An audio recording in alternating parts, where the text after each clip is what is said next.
soğuşu, yendi tavuk, yendi deylan bu. Kenarımızda bilemelerine sıcak olmasınlar. Ne etmiş hakimdin mi? Kaşlacın emdin mi? Bir ölsem cil iser, şingen çeşkerek iser.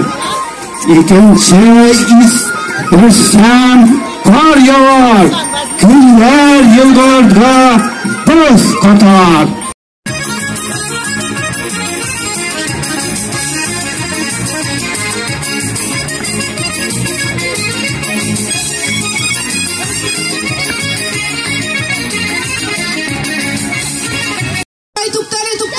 Tağın bir yarış uyuşturup aldı gelebilir. Yumurta bilen eylekleri yıkırıp para kızarı koysanız uzar iken. Haydi. Yumurta düşüp oldu.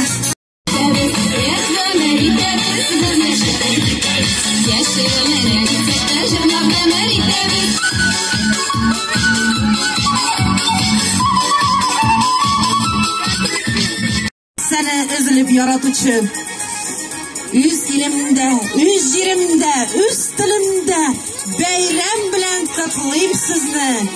Aslında bu yakta karmış güzelleri sizge oynar oynata.